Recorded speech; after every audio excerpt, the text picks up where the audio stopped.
নমস্কার, আপনারা দেখছেন এই মুহূর্তে আপনাদের নিজের চ্যানেল, প্রিয় চ্যানেল, বাংলা চ্যানেল ভাইস বর্তমান। আমি অলোক রঞ্জন একটা নতুন পার্ট নিয়ে আবার আপনাদের সামনে হাজির হলাম। বন্ধুরা, প্রতিদিন আমি একটা করে পার্ট দিচ্ছি। যারা সামনে ডাব্লিউবিপি পরীক্ষা দেবেন, কেপিএসআই সার্জনের পরীক্ষা দেবেন, বা পিএসসি ফুড এসআই এর পরীক্ষা দেবেন, বা ডাব্লিউবিসিএস প্রিলিমিনারি পরীক্ষা দেবেন, যাই দেবেন এই টাইপের রাজ্য সরকার এবং কেন্দ্র সরকারের পরীক্ষার জন্য ভীষণভাবে গুরুত্বপূর্ণ আমার প্রত্যেকটা সেট। এর আগে আমি 5টা সেট অলরেডি করিয়ে ফেলেছি, আজকে 6টা সেট, আগামীকাল 7 নম্বর সেট আসবে। লাগাতার করাতে থাকবো। প্রতিদিন আমি শর্ট ভিডিও আপলোড করছি, তার সঙ্গে একটা করে সেটও আপলোড করছি। এই সামনের কয়েকটা পরীক্ষা হয়ে যাওয়ার পরে আমি একেবারে চ্যাপ্টার ধরে আপনাদের সামনে চলে আসবো।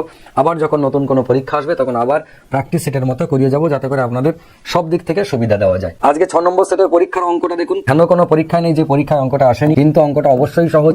আমরা নর্মাল পদ্ধতিতে অনেক রকম দেখেছি, সব থেকে ভালো হচ্ছে এইটার সাথে এইটা গুণ করে এইটা যোগ করে উপরে বসে তার সঙ্গে এটা গুণ হয়। মানে এই অঙ্কটা আপনারা এরকম করে ভাবতে পারেন 3 পূর্ণ 2 এর 3 ইন্টু 3, এইরকম হচ্ছে অঙ্কটা। জাস্ট ওরই একটা বড় ভার্সন, এটা আর কিছু না। এটা আমরা কিভাবে করি, 3 ইন্টু 3, 3 ইন্টু 3 প্লাস 2, এটা করি ওপরে, আর নিচেই থাকে 3, পাশে থাকে 3, এই 3 কেটে যায়।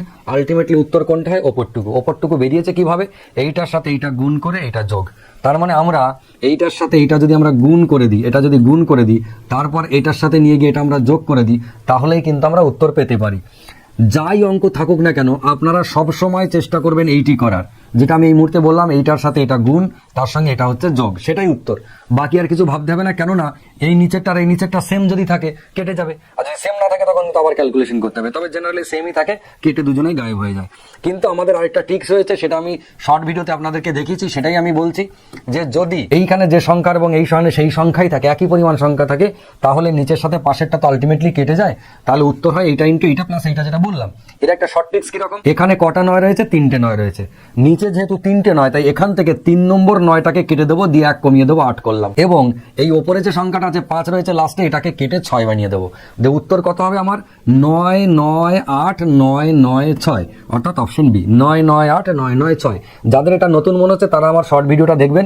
এরকম 3-4টে উদাহরণ আমি দিয়েছি যে কিভাবে হচ্ছে। যতগুলো 9 ঠিক তততম 9টাকে কেটে 1 কমিয়ে দেবো, লাস্টের 5টাকে কেটে 1 বাড়িয়ে দেবো, ব্যাস উত্তর হয়ে গেল পরপর 9 9 8 9 9। ঠিক আছে, চলে আসি 2 নম্বরে। সিম্পলিফাইড করতে বলছে একটা অঙ্ককে, প্রচুর পরিমাণে পরীক্ষায় আসে। এই টাইপের অনেক অঙ্ক আছে, শুধু একটু আপনাকে চেক করে দেখে নিতে হবে কোন সিরিজে যাচ্ছে। মানে কি রকম, এটা একটা ভগ্নাংশের বিয়োগ করে গুণ ছাড়া আর কিচ্ছু নয়। কিভাবে করব, 2 থেকে 1 এর 3 যদি আমরা বাদ দিই, কিভাবে দিই, 3 দিয়ে 6 মাইনাস 1, তার মানে এটা হচ্ছে উপরে 5 আর নিচে 3। 2 থেকে 1 এর 3 যদি আমরা বাদ দিই, তাহলে হয় 5। 3 দিয়ে 6 মাইনাস 1 মানে 5, 5/3, ঠিক মাঝে গুণ চিহ্ন।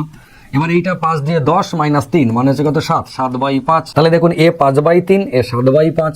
সিমিলারলি পরেরটা কত, 7 দিয়ে 14 মাইনাস 5, তার মানে 9/7। এরকম করে যেতে যেতে কত যাবে।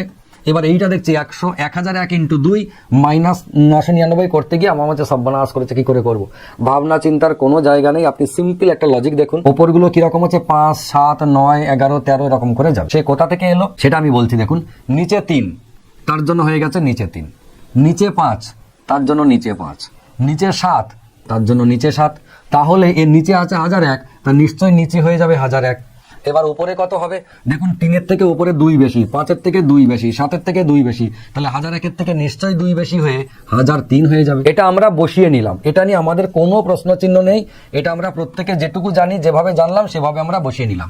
এবার আমাদের নেক্সট কাজ কি হবে, নেক্সট কাজটা দেখুন খুব ভালো করে তাকান এদিকে। এই সাথে সাথে এই 3-এর কেমন ভাবে কাটছে দেখুন। এই সাথে বলছি, এই 5-এর সাথে এই 5-এর কেমন ভাবে কাটছে। প্রথম জনার উপরেরটার সাথে দ্বিতীয় জনার নিচেরটা কাটছে, আবার এই ব্যক্তির উপরের সাথে পরের জনার নিচেরটা কাটছে, এরকম ভাবে কাটছে। তার মানে এই 9-এর সাথে পরে নিচে অবশ্যই 9 ছিল, এ কাটলো। এরকম করে কাটতে কাটতে গিয়ে 1001টা এর আগের জনার উপরের সাথে কাটলো। তাহলে কাটবে না কে, কাটবে না প্রথম জনার নিচে যে আছে 3 এবং লাস্টের জনার উপরে যে আছে 1003। তাহলে উত্তর কত হয়ে গেল, 1003/3। এবার এটা কিভাবে আসলো একবার ভেবে দেখুন। কাটিংটা কেমন হয়েছে, বাদিক থেকে ডান দিক, বাদিক থেকে ডান দিক, বাদিক থেকে ডান দিক। যখন এরকম কাটিং পাবেন তখন কাটবে না প্রথম জনার তলারটা আর লাস্টের জনার ওপরটা। আবার আপনি কখনো এই রকম কাটিং পাবেন, তখন কে কাটবে না, এরকম যদি কাটিং হয় কাটবে না তখন প্রথম জনার ওপরেরটা, লাস্টের জনার নিচেরটা। এটা আপনাকে দেখে নিতে হবে। এরকম ভ্যারাইটিস আপনি অঙ্ক পাবেন। শুধু এই দুটো করে দেখলেন, এটা হয়ে গেল 5-এর 3, এ হয়ে গেল 7-এর 5। তাহলে কাটছে কোন দিকে, এই সোজা। দেখে নিলেন, মাঝে কাউকে করার দরকার নেই, যতগুলোই পরীক্ষা থাকুক না কেন আর গিয়ে করবেন লাস্টেরটা। ব্যাস এই প্রথম দুটি আর লাস্টেরটা, তিনটে করে আপনি বুঝে যাবেন যে কাটিংটা এইরকম না কাটিংটা এইরকম। যেটা কাটিং হয়, যেটা পড়ে থাকে, সেটা রেখে দেবেন উত্তরের জন্য।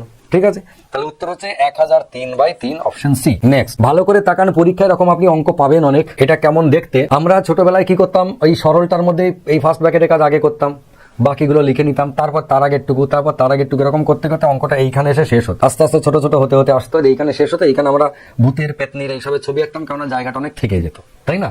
এখানে ভূত পেতনির ছবি আঁকতাম। তো এখন আর ভূত পেতনির ছবি আঁকা যাবে না, তাহলে নিজেরাই ভূত পেতনি হয়ে ঘুরে বেড়াবো, চাকরি আর পেতে হবে না। এখন আমাদেরকে একটু স্টাইল চেঞ্জ করে অঙ্ক করতে হবে। কিরকম? এখন প্রথম কাজ হচ্ছে, যেটা আমি পরীক্ষার হলে অ্যাপ্লাই করতাম, মানে অন্য কে কি করে জানি না, কিন্তু আমি যেটা করতাম, ফার্স্ট ব্র্যাকেটের কাজ আগে কত, 2 + 2 মানে 4, এটা লিখলাম 4, 4-এর সাথে 2 গুণ করে কত হলো 8, 2 - 8 মানে কত, -6, এখানে লিখে নিলাম। 2 - -6 মানে 2 + 6, তার মানে কত, 8, এখানে লিখে নিলাম। 2 - 8 মানে আলটিমেট উত্তর -6। ব্যাস, আমার উত্তর হয়ে গেল। অনেকের মনে হতে পারে, যা বাবা কি হলো, এই তো সবে শুরু হলো, এর মধ্যে বা শেষ হয়ে গেল কেন, বুঝতে পারলাম না তো কিছু। তো যারা বুঝতে পারলেন না, তাদের জন্য আমি আরেকবার বলছি, কিভাবে করবেন। পরীক্ষার হলে আলাদা করে লেখার দরকার নাই প্রশ্ন। যদি অনলাইনে পরীক্ষা হয়, তাহলে তো একটু বাধ্য হয়ে লিখতেই হবে এক লাইন, না হলে প্রথম প্রথম পারবেন না। কিন্তু একটু অভ্যাস হয়ে গেলে কম্পিউটারে তাকালেন, ওখানেই হয়ে গেল।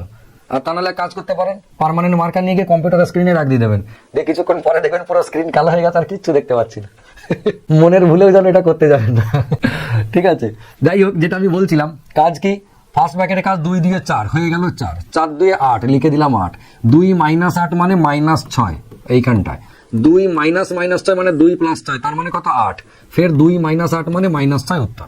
তাহলে -6 আমি উত্তর পেয়ে গেলাম নিমেষের মধ্যে। দিয়ে অপশনে গিয়ে দেখছি -6 তো নাই, শুধু 6 রয়েছে। তাহলে আপনি তখন ভাবতে শুরু করলেন, তাহলে বোধহয় আমারই ভুল হয়েছে, ওটা -6 আমি বেরিয়েছে, আমার ঠিক কথা, কিন্তু ওটা বোধহয় -6 হবে না, ওটা বোধহয় +6 হবে। দিয়ে আপনি কি করলেন, +6তে দাগ দিয়ে দিলেন। অঙ্কটা নিজে করেছেন, ঠিক করেছেন, কিন্তু আপনার নিজের প্রতি শুধু কনফিডেন্স লো থাকার জন্য আপনি নিজের উত্তরটাকে চেঞ্জ করে নিয়ে আপনাকে মুরগি বানানোর জন্য যে অপশন দিয়েছে, আপনি তাতে দাগ দিয়ে চলে এলেন। ব্যাস, আফসোসের আর সীমা রইল না। কখনো এমন করবেন না।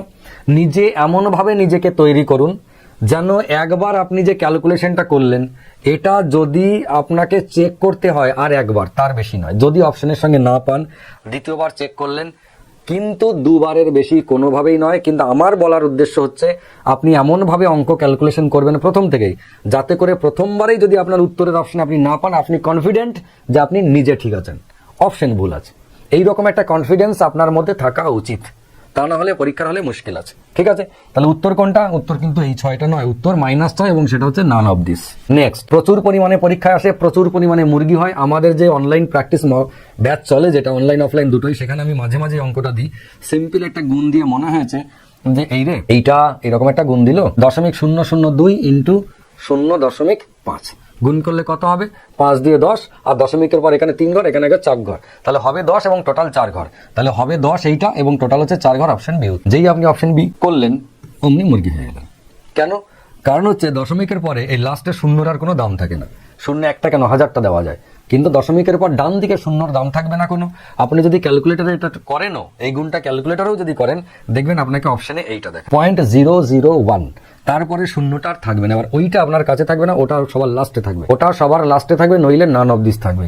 মনের ভুলেও যেন এইটাকে করতে যাবেন না। এর বদলে, এই উত্তরটার বদলে যদি আপনার কাছে নান অফ দিসও থাকে, তবু আপনি যেন এটা ভাববেন না যে এই অপশনটা তো আছে, অরিজিনাল অপশনটা তো নাই, তাহলে তো আমাকে এটাই করতে হবে না। কোনো দিনই নয়, কোনো দিনই কোনো কিছুর বিনিময়ে এই লাস্টের শূন্যটাকে রাখা যাবে না।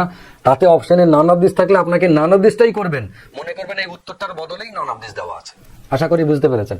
প্রাইমারি পরীক্ষাতে এই কোশ্চেন দিয়েছে। নেক্সট দেখুন, খুব সুন্দর অঙ্ক। যারা দুধ বিক্রি করেন তাদের জন্য এই অঙ্কটা, কিন্তু সেটা কিছু ভাবলে চলবে না। আমি এখন একটা কথা বলবো, মন খারাপ করলে চলবে না। যাদের দুধ বিক্রি করা ব্যবসা, তাদের কাছে ক্ষমা চেয়ে নিচ্ছে, আর কিছু মনে করলে চলবে না। সেটা হচ্ছে, খাঁটি দুধের সাথে কি অনুপাতে জল মিশিয়ে। আসলে দুধের সাথে এই যে খাঁটি দুধ, এটা বোঝা খুব মুশকিল, আজকাল সন্দেহ হয় এই কথাটা নিয়ে। খাঁটি দুধের সাথে কি অনুপাতে জল মিশিয়ে ক্রয় মূল্যেই বিক্রি করলে, ভাবা যায়? ক্রয় মূল্যেই বিক্রি করলে 30% লাভ। এবার ভাবুন তো, খাঁটি দুধ আপনি ক্রয় মূল্যেই বিক্রি করছেন। আমাকে একটা কথা বলুন, আমি যে দামে দুধ কিনে আনবো সেই দামেই যদি বিক্রি করি, তাহলে আমার তো লাভ লস হওয়ার কথা নয়। কিন্তু তা সত্ত্বেও আমি লাভ করছি, মানে কি? তার মানে হচ্ছে আমি যেটা লাভ করছি সেটা পিওর জল। যতটা লাভ ততটাই জল, বা যতটা জল ততটাই লাভ। কেননা আমি কেনা দামে বেচছি। যদি কেনা দামের থেকে 40 টাকা লিটার কিনে এনে 50 টাকা লিটার বেচতাম, আরো জল মেশাতাম, তাহলে জলেরটা তো লাভ বটেই, উল্টিয়ে খাঁটি দুধেও আবার লাভ করছিলাম 10 টাকা করে। কিন্তু তা নয়, আমি যে দামে কিনে আনলাম 40 টাকা লিটার, আমি 40 টাকা লিটারই বিক্রি করছি, তারপরেও আমার লাভ হচ্ছে। তার মানে সেই লাভটা কোথা থেকে আসছে? সেই লাভটা জল থেকে। আপনার প্রথম কাজই হবে এই পার্সেন্টেজটা ওয়াটার। সঙ্গে সঙ্গে আপনি বলবেন তাহলে মিল্ক কত? মিল্ক হচ্ছে 100%। এবার আপনার মন বলতে পারে, আরে ওয়াটার যদি, এই যে মিল্ক আর ওয়াটারটা বলছি যেটা প্রফিট সেইটা 30%, এটাই কিন্তু প্রফিট, এটা প্রফিট লসের অঙ্ক অরিজিনালি। তাহলে এইটা 70 হওয়ার কথা নয় না, একদম না। এই জায়গাতে বড় ভুল হয়ে যায় সবার।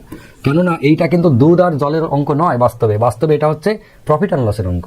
যদি আমার কোনো একটা প্রোডাক্ট বিক্রি করে 30% প্রফিট হয়, তাহলে তার কস্ট প্রাইস কত? কস্ট প্রাইস মানে এখানে মিল্ক, কস্ট প্রাইস 100%। এটা আপনাকে মাথায় রাখতে, এটা হচ্ছে কস্ট প্রাইস, ঠিক আছে? তাহলে কস্ট প্রাইস 100, প্রফিট হচ্ছে 30। তাহলে এই কস্ট প্রাইস আর প্রফিটের রেশিও কত?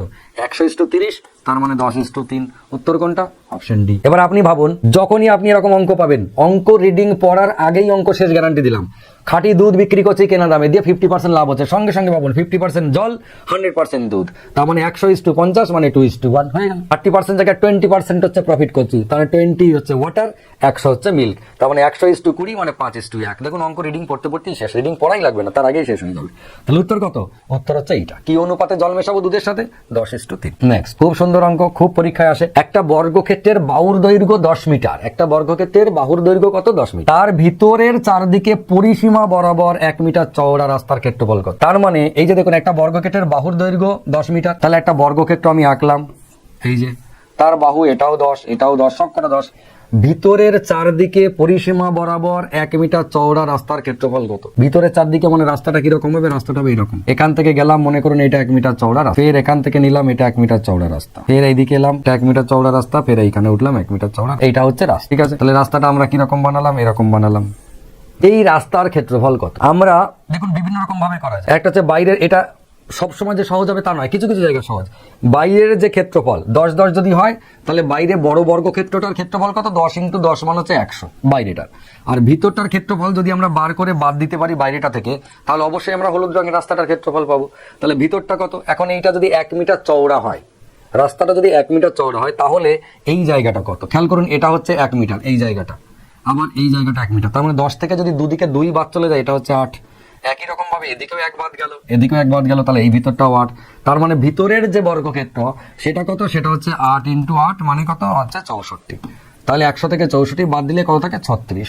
তার মানে রাস্তার ক্ষেত্রফল কত? রাস্তার ক্ষেত্রফল 36। এটা আমরা স্কুল লেভেলে করেছি, এখন এইটা করব না। কিছু কিছু ক্ষেত্রে এইটা সহজ, কিছু কিছু ক্ষেত্রে এটার থেকে আমি এখন যেটা বলবো সেটা কেমন আরো সহজ। বোঝা গেল কিরকম? সেটা হচ্ছে আমরা প্রথমে বার করব এই রাস্তাটার ক্ষেত্রফল, এই যে লম্বা, ভেবে দেখুন কালো রঙের, সেটা দৈর্ঘ্য কত? দৈর্ঘ্য হচ্ছে লম্বা 10, প্রস্থ কত? 1 মিটার, টোটাল কত? টোটাল 10। এটা কটা রাস্তা? 2টো রাস্তা, তার মানে টোটাল কত? 20। 2টো রাস্তা কোথায় পেলাম? উপরে একটা, সেম সাইজের নিচে একটা, ভেবে দেখুন এইটা। তাহলে এই 2টো রাস্তা আমার বানানো হয়ে গেল, বর্গক্ষেত্র থেকে এই 2টো রাস্তা বানানো হয়ে গেল। বোঝা গেছে? এবার নেব আমরা এই রাস্তাটা। এই রাস্তাটা বাস্তবে কি দেখুন, বাইরেটা ছিল 10, কিন্তু এই ভিতরটা কত? 1 মিটার যদি চওড়া রাস্তা, তাহলে ভিতরটা হচ্ছে 8, তাহলে ভিতরটা হচ্ছে 8। কত মিটার চওড়া রাস্তা? 1 মিটার, তাহলে টোটাল কত? 8। ক পিস রাস্তা? এটাও 2 পিস, তার মানে 16। এবার 20 আর 16 36 হয়ে গেল। তাহলে আমার এটাতেও 36, আমার এটাতেও 36। কিন্তু নিচের পদ্ধতি অনেক বেশি সহজ হবে। যত রকম এরকম অঙ্ক থাকুক, এই যে পরিসীমা বরাবর ভিতর দিকে রাস্তা, পরিসীমা বরাবর বাইরের দিকে রাস্তা, তারপর হচ্ছে দৈর্ঘ্য বরাবর এবং প্রস্থ বরাবর, মানে প্লাস সিম্বলের মতো রাস্তা, এটা এরকম হয়ে যাবে আয়তক্ষেত্র, এরকম রাস্তা হবে এই যেরকম। তখন কি করবেন? বড় বর্গক্ষেত্র থেকে ছোট বর্গক্ষেত্র কতগুলো বাদ দিয়ে রাস্তা বার করবেন। তো এই টাইপের যেমনই টাইপের রাস্তা দিক না কেন, আমার এই পদ্ধতি হচ্ছে সব থেকে সহজ এবং সবচেয়ে কম সময় লাগে, বুঝতে সুবিধা হয়। ঠিক আছে?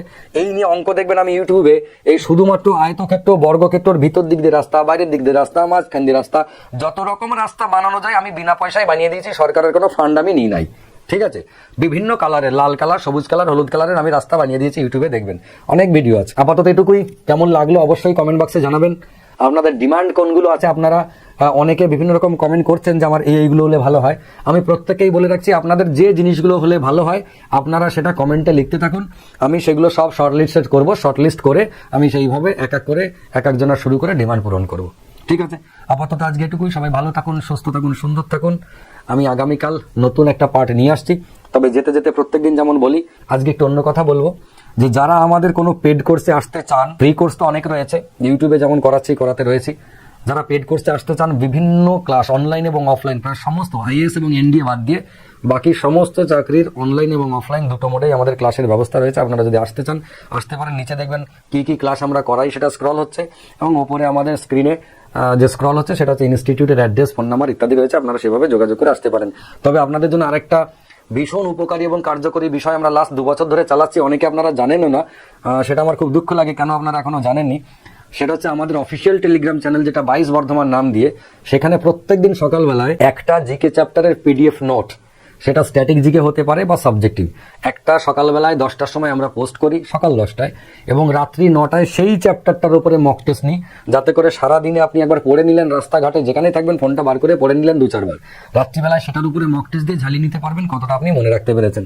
এবং প্রত্যেকদিন বিকেল 5টার সময় আমরা আগের দিনের বাছাই করা কারেন্ট অ্যাফেয়ার্স বাইল্যাঙ্গুয়াল, ইংরেজি এবং বাংলা দুটো ভাষাতেই বাছাই করা কারেন্ট অ্যাফেয়ার্স যেগুলো পরীক্ষার হলে আসতে পারে সেইগুলো পোস্ট করি আমরা বিকেল 5টায়, এবং সেটার উপরেও রাত্রি 9টার সময় জিকের মক টেস্টটা হয়ে যাওয়ার পরেই কারেন্ট অ্যাফেয়ার্সের মক টেস্টটা আমরা নিই।